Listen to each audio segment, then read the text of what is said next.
podcast devoted to the stories of people discovering biological family they didn't know about, digging for the truth, and learning who they really are.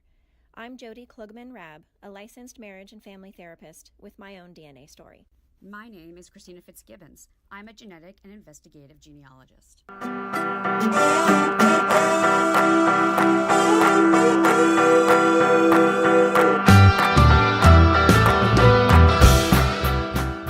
We haven't replaced Christina. Christina's just manning the sex line today. Mm-hmm. And I actually really don't care if you say that because it's totally funny. Well, we're recording, so I might put that in there. You know what?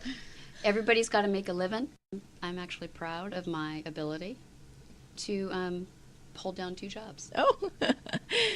And it's profitable. It better be if you're going to do that. And there's benefits. Oh, I don't want to know anymore. Yeah, I think we're venturing off into weird territory here. No. I'm talking your standard. I'm talking the dental plan. Like you would consider a career change just for that. Aaryn, you may have regretted agreeing to do our podcast I was today. sitting there going, I know nothing about this. We're totally kidding. This show is not about biological family. It's about recruiting you for the sex trade. That's right. Oh, sweet Moses.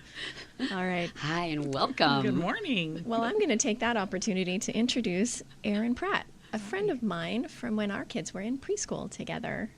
Aaryn has a great story to share with us today, and thank you for coming on. Thank you. Thank you for having us, or having me, I should say. Nice to meet you. I'm going to have someone later, so. That's right. That's right. All right, take it away, Aaryn. That's great. Well, first of all, thank you for really having me and being such an inspiration. I listened to genealogy podcasts, so when this one came about, it was very inspiring for me. And I thought, I have a story as well. My story it's not one of surprise necessarily, because I've known of my father my entire life. So I was born to a young mother. She was 18 at the time in Sonoma County. And she was just young, and so I went to live with my grandparents fairly quickly as a toddler, and I stayed there until I was probably 5, and then they just couldn't take care of me anymore, and I went into foster care. And lucky for me, I had a year of numerous moves, and then I landed with one family, who's my maiden name that I ended up taking, and I lived with them, and they became my parents for the rest of my life. At the same time, I also have a really wonderful and loving relationship. I always have had a relationship with my mother, my birth mother. And she has always expressed to me, I've known who my father was from day one. He's on my birth certificate. And I just didn't know where he was. I remember as a little girl always looking, and whenever I'd go to the library, I'd look through every single white pages for this guy, Gary. I mean, this would take me hours. I was going to say, there's a lot of Garys out there. That's right. And I knew his last name, of course, right? And so I'm looking. You know what was perplexing for me is his last name was always with everybody was a Chinese name. And I was like, and I always grew up thinking I was a quarter Mexican, quarter black, and half white, or half French, I should say. But it was always perplexing to me that his name was in with a bunch of Chinese names at the time. And so finally, gosh, this is years and years go by, and Google was invented. Thank goodness for Google. Gosh. Or not. Right, or not, that's right. Depends on your perspective. Not for Gary, I guess.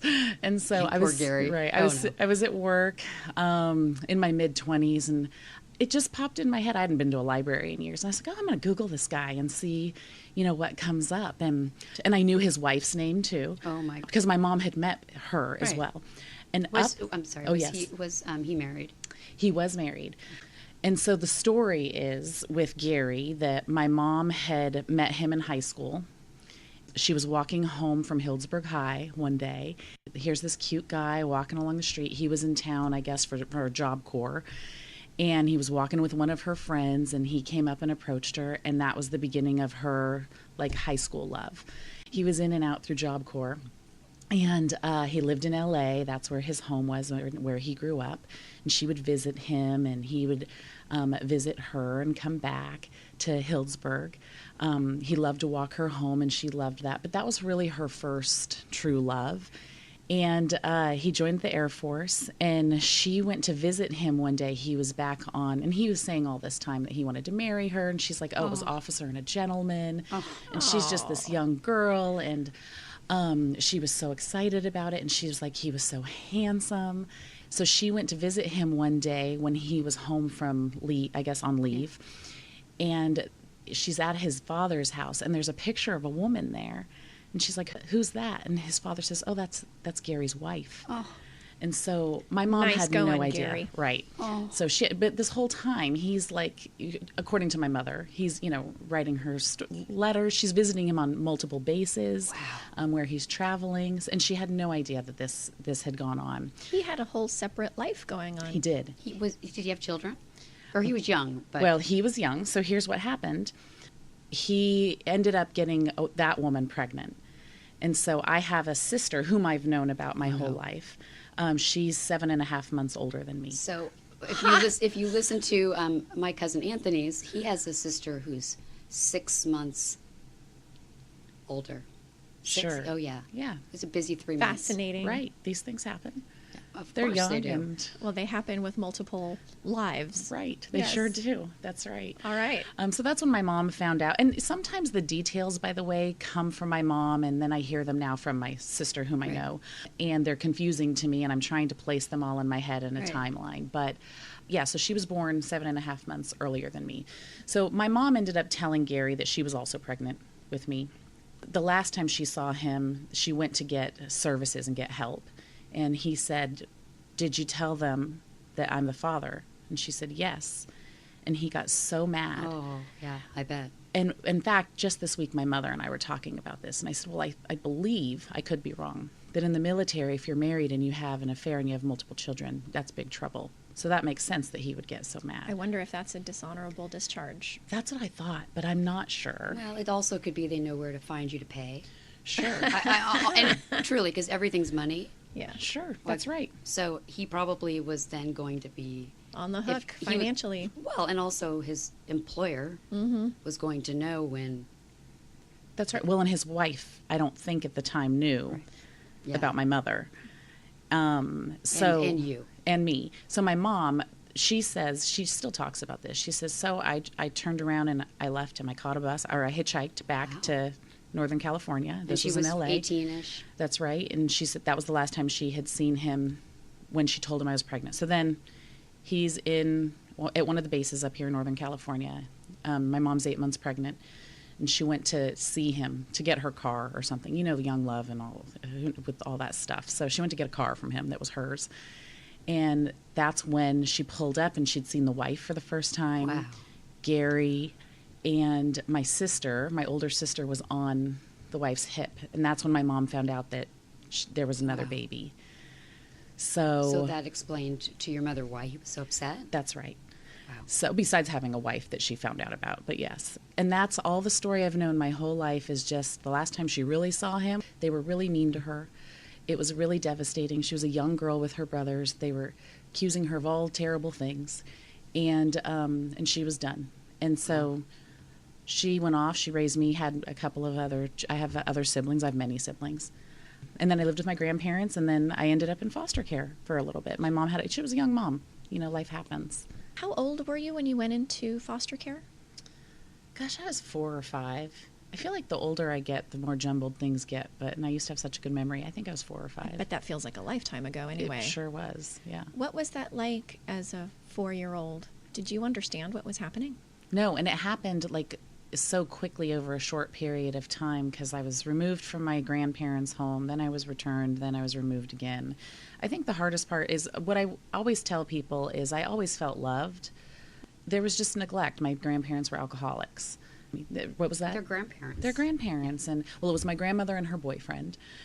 But I always felt loved. And my aunt, I shared a room with my aunt was maybe 16. So she was really like my caretaker.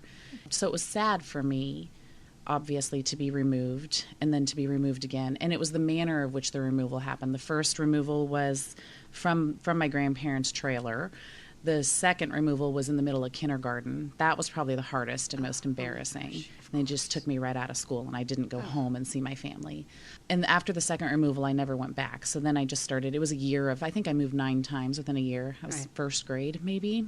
And then I landed with my forever parents, who ended up being, my mom and dad, which is Rose. So I took their last name. They both passed away a few years ago, but they've been my parents the rest of my life. I've been blessed with multiple people who love me, including my mom, my birth mother. That's great. Yeah. Was the situation when you were removed during school, was it an emergency situation? Is that why they did it, or was it just mishandled? I mean, logically, it must have been an emergency situation.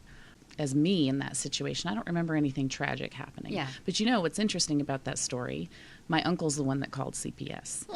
And so he just said, he still talks about it. He likes to take credit for my success. And so he still talks about, this is my mom's brother. He's like, you were just living in filth. And it was just disgusting. So for him, it was an emergency. For me, I felt like a happy little kid. Yes, of course. Well, right. We don't have high standards when we're that age with filth. I didn't know any better. I didn't know any different. So, but now I go back and I look at that lifestyle, and I mean, it's not me at all. Right. Yeah. I probably would have. I always think about this nature versus nurture. Would I have become the person I am today? I really think that I would have. It just wouldn't. I wouldn't have had the resources. It would have been a bigger struggle to get to where I was. I think about that a lot. Nature versus nurture. That's a good point. Yeah, so I just was put into a home that gave me lots of nurture that could help me with, become the person that I am, versus being in a home that would have had struggle. Did you maintain contact with your grandparents and aunts and uncles and all that throughout foster care? I did.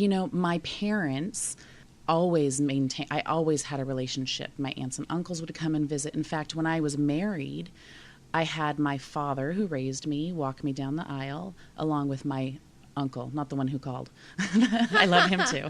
But my other uncle, I'm very close to my aunts and uncles, and especially my uncles. They've always been there for me. And so, but yeah, I've always had a relationship. It's always been, I used to say I would call one mom going into the office and I'd call the other mom coming home. Right. Like, they are equally in my heart.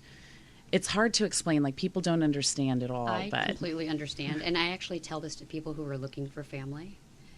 It's not always the mom and the dad. So you might find mom and dad, or they may not be interested in you if you find them. But it's not always them. The most important relationships can be a cousin or an uncle. That's right. Or, I mean, hearing your story, you probably had more family and resources, like in terms of people who at least had interest in you, than most people in general. Without the foster care component. Yeah. I felt like I always had cheerleaders. It was interesting. I was in grad school a while ago, and they were talking about the power dynamics of when you move up a ladder, and the higher you up, the bigger the critic is on your shoulder. And it was jarring for me because I thought, gosh, I feel like I only have cheerleaders. And it was interesting to look at my life of even if there was a difficult period, I always felt loved. I always had multiple cheerleaders rooting me on, telling me I could be anything that I wanted to be. So it's a fascinating thing to think about. So in psychotherapy, we call that resilience. Yes. You had people that built up resilience for you. That's right. And it just takes one relationship with one adult to build that up. That's right. That's great. Which is so important. And kids need that. So that was me. So I have a question about when you were young and you were looking in the phone book for your father, or like when you were at school or you were thinking about, did you sort of imagine this prince on a chariot like this? Or did you, like, what was your sort of, or the opposite, that he deserted you? Did you know that he had denied you? Or did you have no story and sort of fantasized about what that could be? Or did you have a negative feeling about it? That's a great question. I don't think it was either, really. Most important that I wanted to know is I wanted to know my heritage. I hated being the kid at school when it was time for like where's your family come from? And I didn't know anything. I wanted to know if I looked like him at all. That was really important to me, to see, just what I look like. And because also my aunt used to say, oh, your dad was fine. Oh, okay, see? Why do people remember that? Yeah. Well, because that implies, it's okay because he would be good looking, but God forbid, what would this mean if he was ugly? Sure, right? So I was like, I really want to know what my mom saw in this man who treated her so poorly and abandoned her. Right. And, but really, like, I think about it, there was no judgment. There still isn't any judgment. Right. This was just who I was, and I just wanted to know that I was a part of the other half, what that other half looked like and felt like. Did you have that feeling in you, like, that you really, like, needed to know? Yes, which is why even in my 20s, I'm Googling him and trying to figure out who this guy is. I'd never seen a picture of him. I just had his name and birth date on my birth certificate, and that's it. What happened when you were an adult and you had access or the availability to, on your own, reach out? So there's just one random day I'm bored at work, and I was like, I'm going to Google this guy and see what comes up. And I'd known his wife's name, and up popped his name and his wife's name in Texas. Wow. And it was one of those, you got to pay for a report for all the public records. And I was like, click. And up popped his address. I was Googling his address and looking at Google Earth where he lived. I was doing his house, his car. His house, everything. There was no more work to be done that day. That was right. None. So I got home. I went straight into my bedroom, shut the door, and called him. I couldn't wait. This was before, I guess we had cell phones. I can relate to that feeling. Yeah, all of it. Yeah, so I called him. I didn't even plan what I was going to say. I just called. What would you say? I mean, really? Right. You couldn't. And I'm a very straightforward person, so I believe I said something to this extent, because now it's all jumbled and it's been 20-something years. But I said something to, hi, and a man answered the phone. I'm looking for Gary. Oh, what are we going to call Gary? Gary from, where's he from? Gary from Texas. Healdsburg? Gary from Texas. Is he from Texas? Well, he's from L.A., but he's lived in Texas for a cajillion years. How about Texas Gary? Okay. He's sperm donor Gary for me, but... Wow. Okay, sperm donor Gary it is.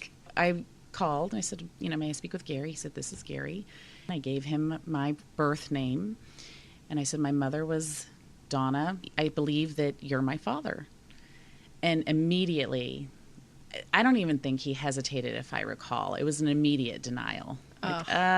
Which is basically an admission. He's like, this is the third call I got this week. But it pissed me off. Oh. And I was like, well, I think you and I both know the truth. And my mother's telling the truth. And you've known about me my whole life. Well, good for you. And he immediately switched. And he went into, basically, he did know about me. Okay. I don't know how long we even talked. But we talked enough to, for me to tell him about my life. And for him to tell me a little bit about his life. And it was kind of short and succinct. And that was it. So we hung up the phone. I was trying to breathe. I mean, we did talk, but first he went through all of his denials of had I known about you, I would have cared for you. Well, but maybe, you went into it assuming Mom was telling the truth. That's true. Yes. We do often have a preconceived notion, Christina and I, going into these stories that the moms know and sometimes moms don't lie, or they don't lie and they're just young and wrong. Mm-hmm. So I would have told you to maybe do a DNA test before you called. Sure. But it's interesting that he was right out of the gate. He'd probably expected you to call at some point or reach out to him. Maybe not. But nowadays, I think in my eyes. I know. Well, it's also like when you're like, I could just never find him in the phone books. I'm like, oh, he was good. He was like unlisted. I must not have looked in Texas. Well, that's with true. all the Chinese names. I think I asked him about our heritage. I can't remember what he said, but I remember being confused when I got off the phone with him of what am I? He probably doesn't know because he probably doesn't know who his father is. Well, and there's rumors. We do. So Okay. I've got a whole genealogy conversation. So you did DNA and all that stuff? I did it. Well, yes, this year I did. Great, good. But we got off the phone, and I want to say within the next 20 minutes, I got a phone call.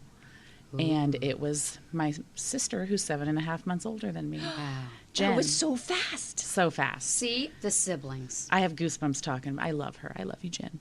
Well, it's so huge. And that's, again, why it's not always about whether or not the parents deny you or accept you. That's right. Sometimes it's the least important part of the story. Yeah. It's the other people. Clearly, she must have needed you.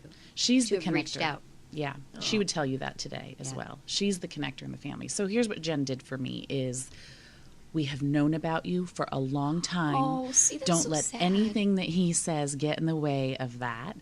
And she went on to tell me about all the family drama and all the siblings that I have that Gary has fathered.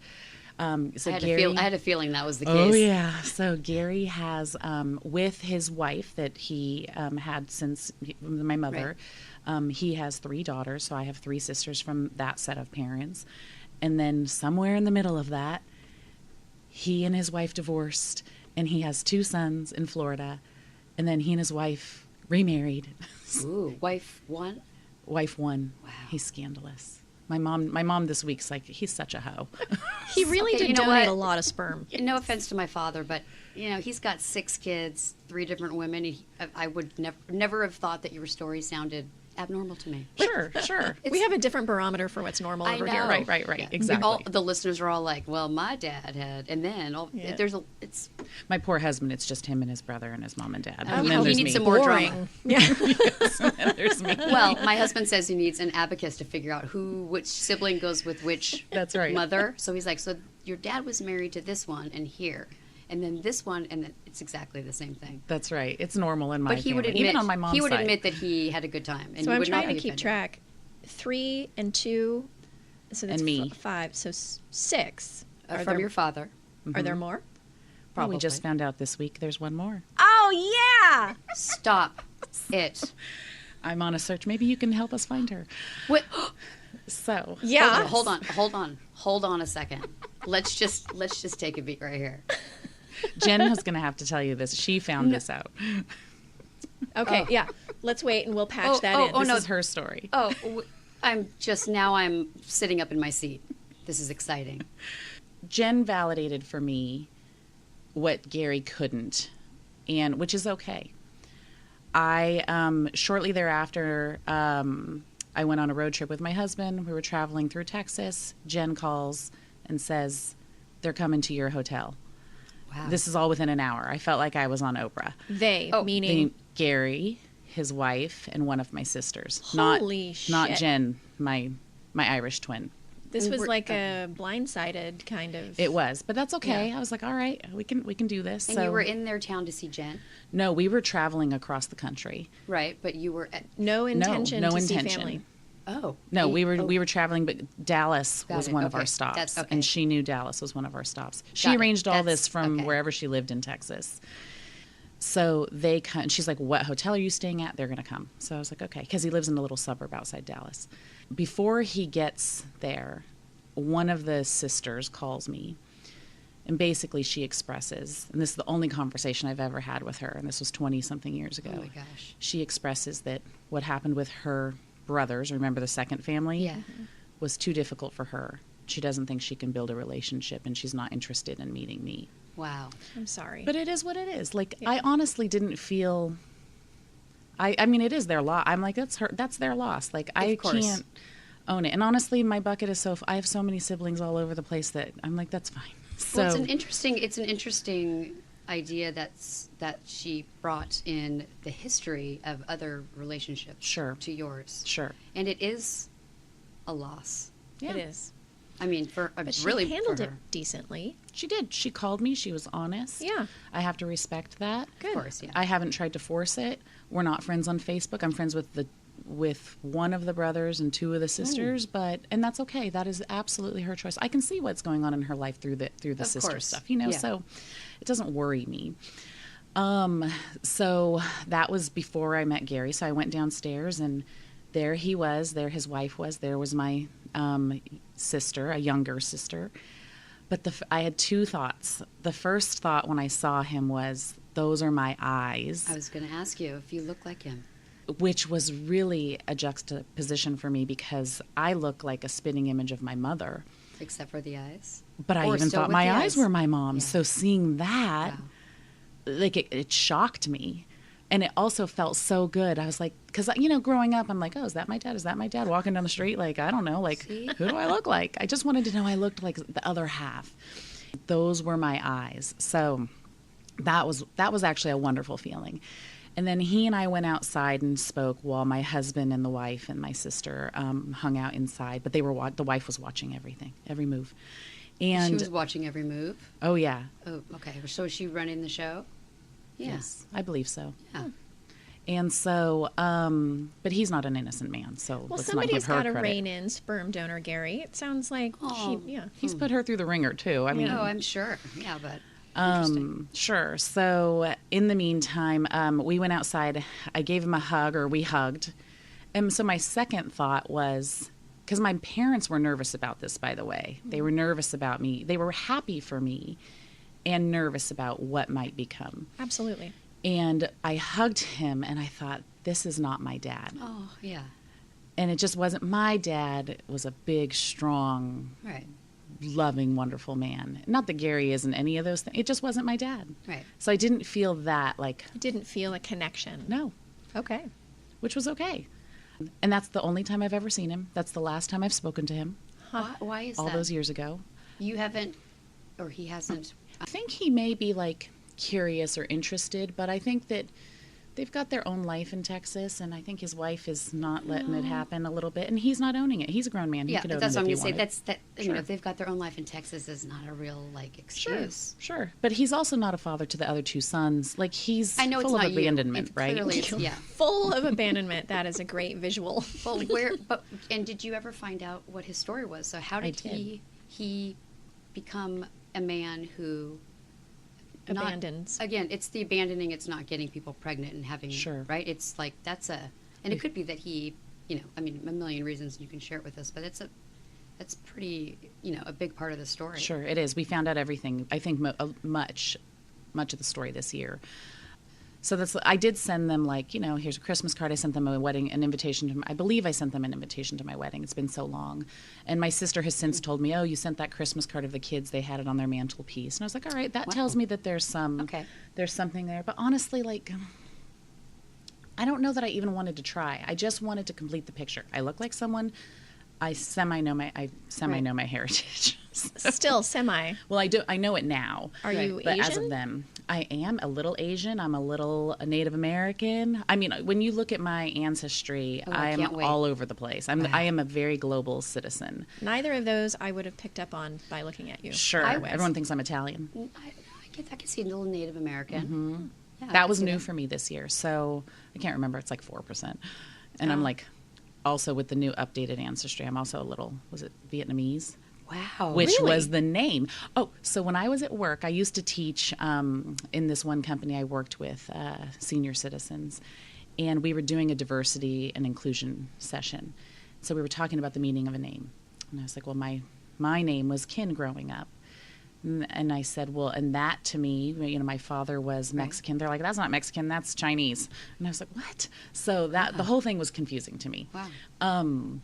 Anyway, so it's true. So I have a little Chinese. Yi Kin married Rosario Bahanda in the Wow. 1800s. So we know all this through ancestry now. And so that was as of March, we discovered that we actually have a name. He was a laundryman from China. Oh, my I know, it's gosh. kind of amazing. That is I so love cool. it. That's a Now story you can that you can complete keep going with. Yes. your ancestry projects from Yes. second grade. Oh yeah, I've gone back far. So it's just been, that was such a gift for me. So I discovered all this when Jen and I, so all these years, we've actually never met in person, just phone calls, Facebook. And I had a work trip to Orlando this year, and she lives in Tampa. I was like, let's spend the weekend together. And we Yay. did.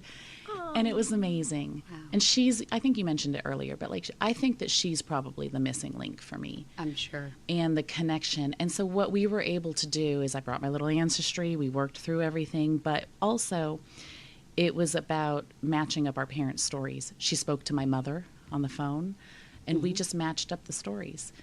And so this week, interestingly enough, Gary and Jen were together, and he hasn't asked any questions about that weekend, nothing. They talked about it this week. She can tell you all about it, but he was full of questions. But there was a missing link. We couldn't find his mother. So you were asking about this. His mother had, with his father, I believe 6 children. Right. She abandoned them when they were little. So I thought something when you said the Job Corps, in my mind, Broken home. where I grew up, that was where a lot of boys went when they came from broken home, or they had dropped out. Yes. And that was the option. So That's I had right. a feeling he also came from. You said his mom abandoned him. She did. So what we've discovered and validated, because logically that makes sense to me. And when Jen and I were talking, I'm like, something isn't right there. Right, So of something course. has gone on. And she's discovered that, Gary's father used to beat the crap I was going out to of the say he was mother. abusive, and she left, but she left That's the right. kids. She left the kids. Well, what we believe happened now through all these other stories is Gary said that he remembers sitting with the judge, and the judge asked, well, who do you want to live with? And the kids said their mom, and the father was upset, and when they got home, he beat the children, and the next day the mom left. And what we've since discovered is that the mom's parents said, you can come home, but we can't afford to care for all these children. Right. So she left. She remarried. She's been the missing link on the org chart. I'm in HR. Yeah. On the org chart. The backstory on that part. Right. Yeah, and we discovered her. We discovered her, I think it was 3 months after she passed away this year. Oh, and no. He hadn't known where she was. She remarried, had a daughter. So Jen has since introduced the daughter into, like, Gary and his new sister have spoken, I believe. She's introduced them. But the mom was just a missing link. She's still a bit of a missing link. I've spoken to some of her cousins.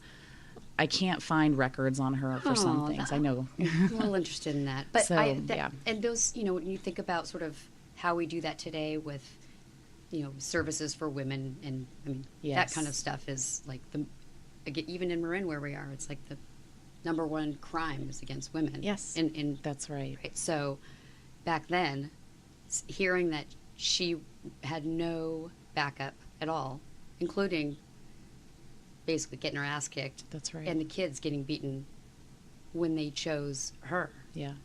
And she must have felt completely helpless. Yeah. She must have had to shut down in order to leave those kids. That's right.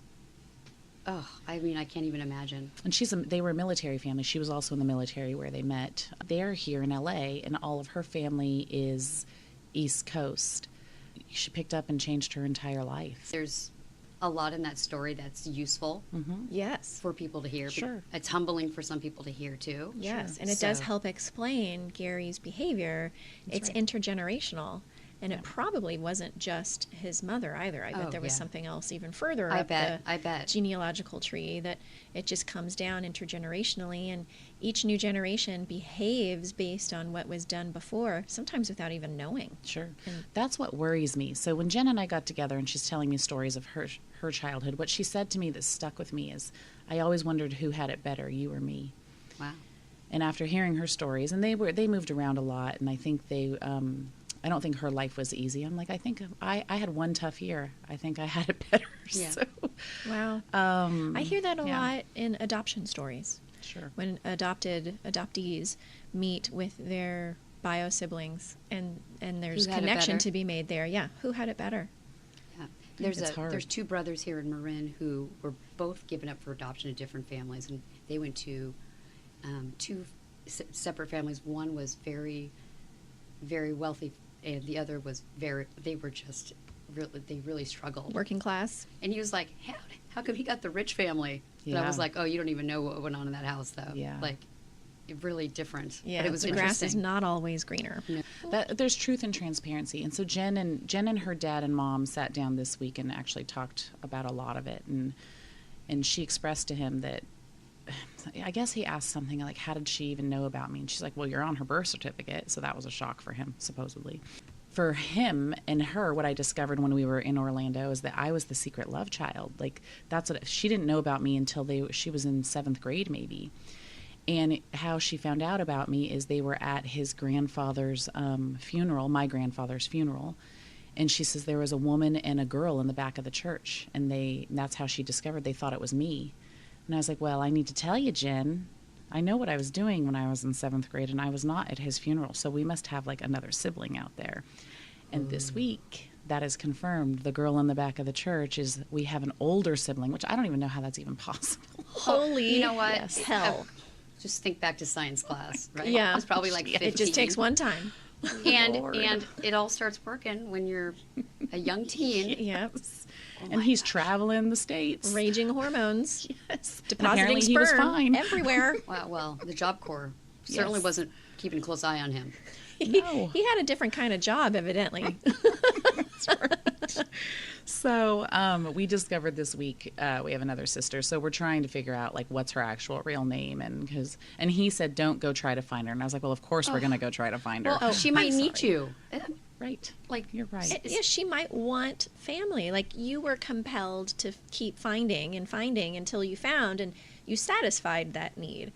She hasn't had that opportunity yet. Sure. I assume she wants it. Most people in this position do. That's right. She also could just want to know the story, like you. But I always feel like it could be that she really, really needs you. And she doesn't even know it. Like, she needs you or will. You give them the opportunity to accept or reject the connection. And I think that even if they choose not to accept it, if they choose to create distance, then at least they know. And everybody knows. Everybody's on the same page. Everybody knows about each other. And until and then you make a choice, an adult decision choice.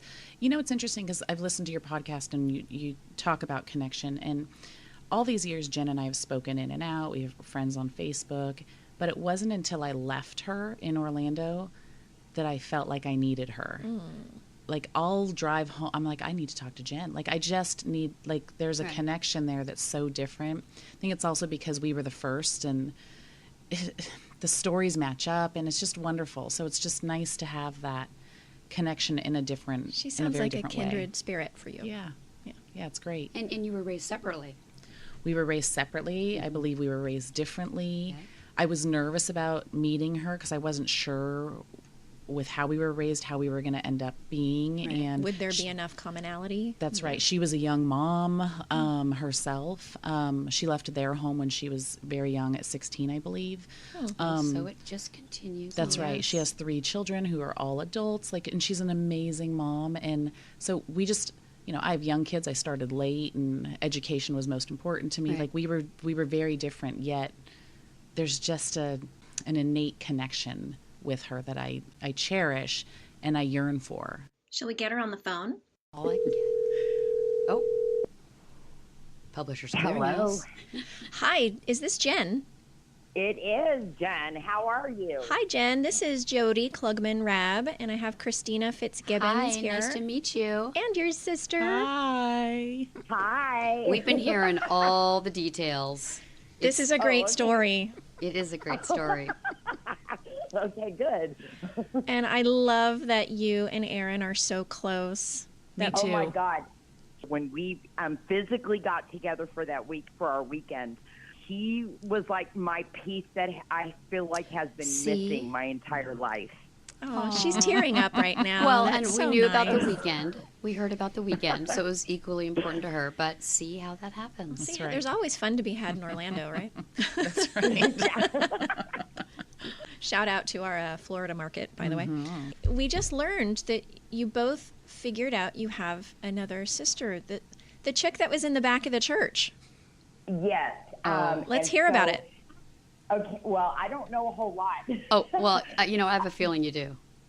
And you're going to find out more probably, right? Let's know what you got. Okay, so, and you'll hear me say Gary because I feel awkward referring to him as my dad because he is our dad. Well, we've been calling him sperm donor Gary over here. Or Texas Gary. Or Texas Gary. You take your pick. Yeah, I think all the listeners know who Gary is He now. knows we're doing this podcast. He asked to be Finding Nemo Gary, and I was like, but I like Nemo, so. Yeah. And you don't get to choose your own name. No, you don't. So this weekend, or I can't even think what day it was when he showed up. I was not expecting him to be here, and I was nervous about the whole thing. And I actually started texting Aaryn, letting her know, hey, Gary's coming. My mom didn't even ask, he's just, and then all of a sudden he was like around the corner, and I was like, crap. Sorry, didn't mean to say that. You know what? That's allowed. Say whatever you need to. Yeah. So it was kind of awkward because I had not talked to him. It's been like 2 years because we had already bumped heads, and I kind of just cut him off. So I made the choice not to speak with him. So I was nervous about him coming here. But he showed up. It was kind of like one of those social fake hugs. He drinks a lot. So once he had opened, I'd say his 3rd beer, he started relaxing and started asking me questions about Aaryn. Started asking about how the weekend went, asking about her family, her girls, the family history, how we found his mother, all that stuff like that. The DNA results, how we were laughing that my other sister, Becky, and Aaryn, they both did their DNA results. And Becky, when she got Aaron's results, told our other sister, Jessica, well, it looks like you're a match.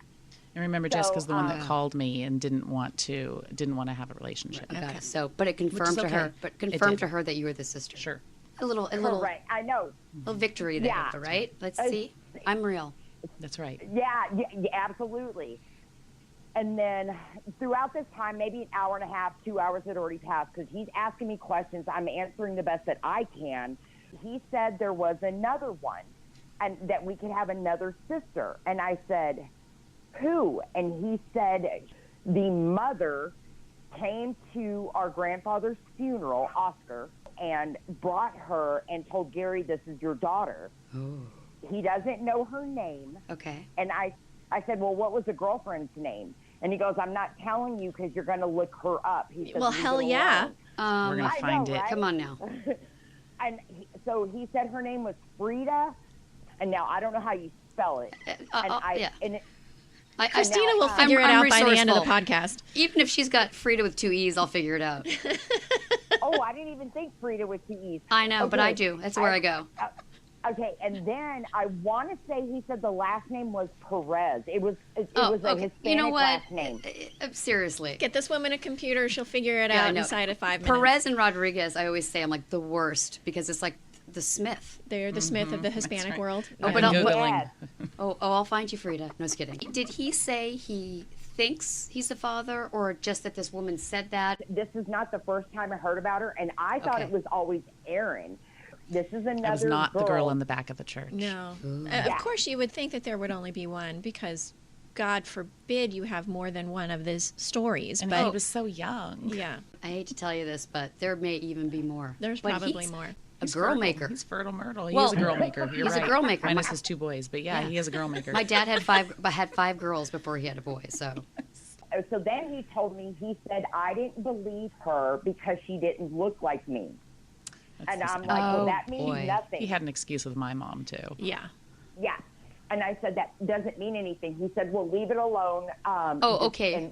Sorry, Gary. I know you're listening, but Yeah, we're like a dog with a bone on this yeah, one. I mean, you know what? If you are able to show up for these kids, when they become adults, they have a right to go find each other. You said that on a previous podcast, and I love that because it's very true. Like the mistakes or not mistakes. What he did tell me, by the way, when we met, and my mother has said, is I was conceived in love. So I wasn't a mistake. So that's Right. a Of beautiful course. thing. However, their choices as youth were their choices, but now we're all adults and it's our choices on what we want to do and how we want to interact Right on, and meet sister. each other. I always tell people, I'm like, it's just the story, like the details of, him denying you, how he responds now as an adult is important because it doesn't matter what happened before. What year were you born? 75. Okay, so you were past Roe v. Wade, so, Yeah, mom could have made a different decision. yeah. What will you do if you find Frida Well, and first we her, gotta find Frida. her daughter? If it has 2 E's, I'm going to die.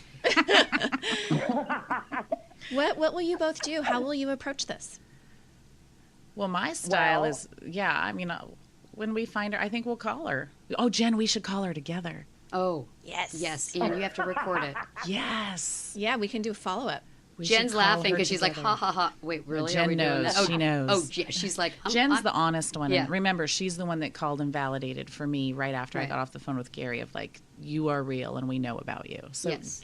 Jen, we should do that together. I can see your sister's really impacted by your being on this call, and Yeah. she's she's very amazing. lucky. You're both very lucky. So. Yeah, I'm very lucky. The thing that I walked away with from Orlando with Jen was that because things had been more of an open book in my life and I'd known so much about them and her. Jen, correct me if I'm wrong, but she was still putting the pieces together of all the stories Right. that she had been told or not told, and me discovering I was the love child, right? Like for her, I think she's still I'm assuming, Jen, that you're still putting some pieces together because you're still getting firsthand stories from You're from your filtering through the parents. fake news. Yeah. Yes, news. correct. And so when I found out that Aaryn knew about me this whole time, and I did not know about her, that crushed, like it still makes me sad. It's so Yeah, I don't- it is so sad. Go ahead. I'm I sorry. can hear it in your voice. That hurt. And so like this weekend when they were here, when we were talking about it, I said, you guys knew about her. And they still at that moment lied. And I said, you're wrong. I said, I talked to Donna. Donna saw me on your hip, you know, and then they stopped. Then they knew I had truth. And it's so upsetting. That's not fair. She knew about me, but I didn't know about her. It's a beautiful point, anyway, Jen. The next day following that, after the liquid courage wore off, Gary actually brought up the podcast again. And he said, wow. Yeah.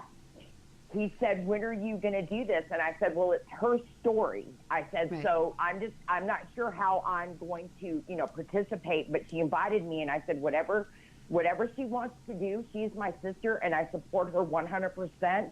And if I can do anything, I'm doing it. And so they both listened, and then we're like, okay.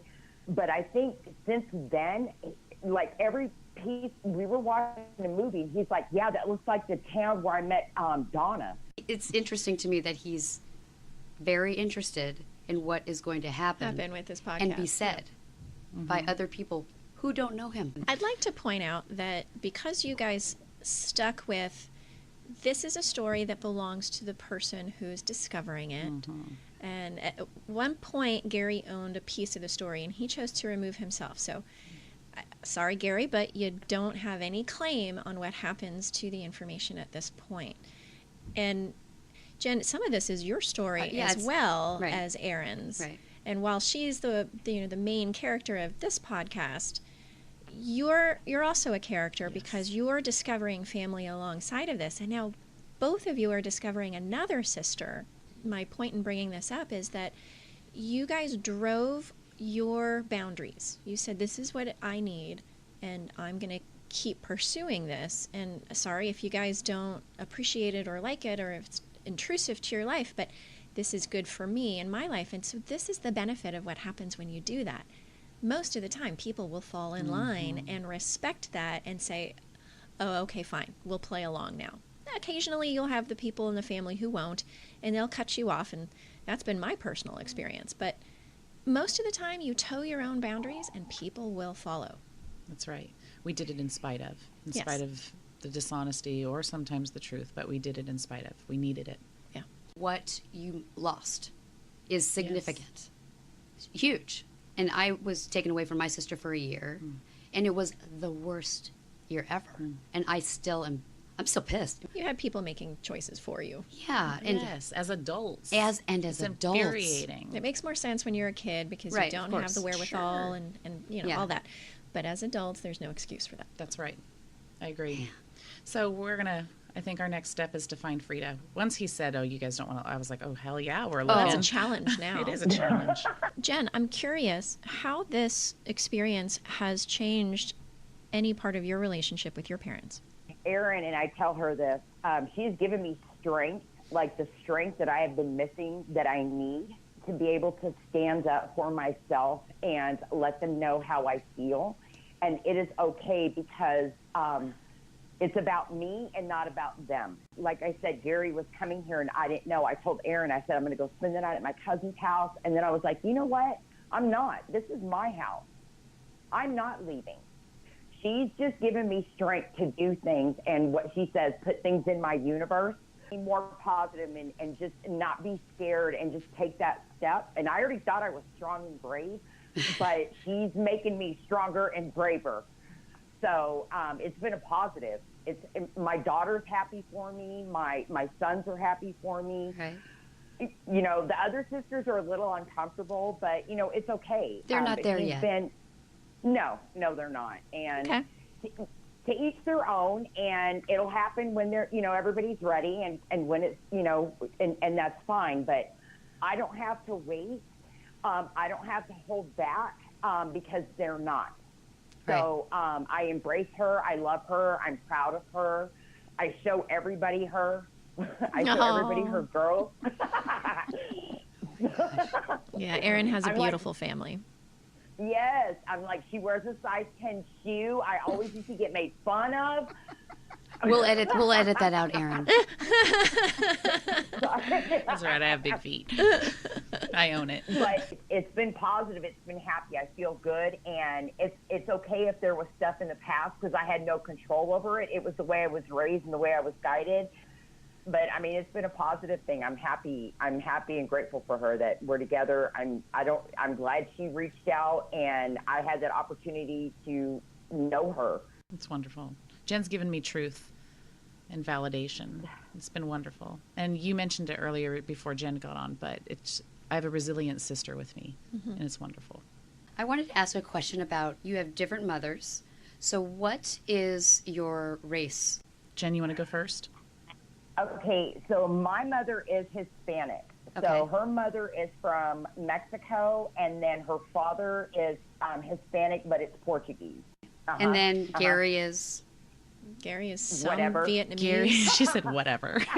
We Gary don't know. is We're still learning. a little. Okay. We are still learning. Gary is Right. a little Asian, Okay. and We knew that, Native yeah. American Okay. And- from okay. Mexico. Got it. Okay. From And one of the Mexico. border Got it. From- Is there yeah. Caucasian in there? For in either of Gary's you? side? Yeah. Oh, Gary's mom, his mother, yes. Florence, the missing Yes, link. yes. Florence was, oh crap, I can't remember. She's Dutch? Yes, I think she's Dutch. Van something. She's a German. van. We went through like 5 vans, but she's a van, yeah. She's a Van. Van Florence Winkle Van. or I have it something? all. Okay. Yeah. And then my mother is half black and half white with some Dutch. We always thought she was half French, but apparently we're not French at all. Thank you, Ancestry. Maybe French Creole, right? Maybe. We always maybe. thought that, but we're No. not. No, there's zero French. No kidding. They're from the Netherlands and Swiss and all of that. Wow. Ooh, that's interesting. Versus my husband, who's 100% British. with Sorry, there's no 1% 100% of anything. Yeah, Oh, there's but not. his ancestry is like all that continent, all that okay. island, right? He did the Like, test. Yeah, we did it at Okay. the same Wow. time. I had to know. Yeah. I'm literally, my colors light up all over the globe. So I'm sure. Congo, etc. So my mother's half black and half. You half are white. like the United Nations. I am. In one woman. So what's interesting is we tracked down Florence's side of the family, even Right. though she's a missing link from a name perspective. What Jen and I discovered is our family tracks back to founding fathers of this country. Right, I and bet. so it's just been fascinating for me to feel like, oh, like half of my people, right, are from all over the world, but like this being for me, someone who didn't know where I came from, to being like that my family was founding. You have a lot of It information was like, now. yeah, this is beautiful. And it's cool. The end of when Gary left here the other day, I'm thinking, because I said out loud, Aaryn is my sister, regardless, I almost got the feeling he's open and he just doesn't know how to do it and when to start communicating with Aaryn. Yeah, he's also kind of getting called to the table if he's asking about the podcast. Yeah. Now he's looking to save face a little bit. Yeah. Maybe. What does that bring up for you, Aaryn? It just makes me nauseous because, again, I just go back to like hugging him, and he was not my Yeah. father. There just wasn't a connection there. Yeah. Okay. Yeah, I love that I have his eyes. Like, I Yeah. love that I have that connection. Yeah.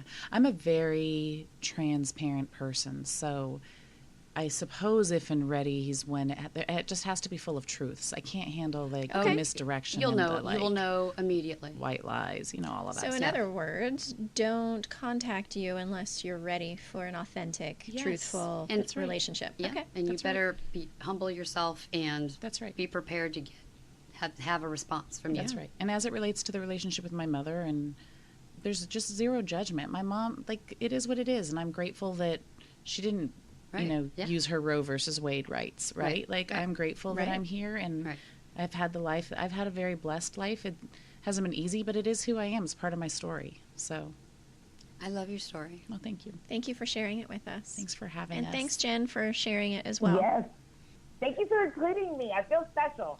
Oh, You are special. you know what? A lot of America will know about you. All right, ladies. I'm good. Stay tuned. We will circle back and figure out who Frida is and the random child in the back of the church. Yes. That's cool. All right, guys. Love you, Aaryn. I love you too.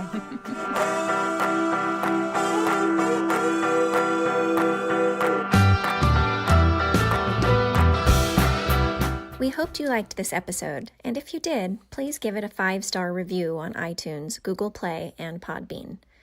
If you want to get in touch with Christina or me, you can find us at sexliesandthetruth.com. I'm Jody Klugman-Rabb. Thanks for listening.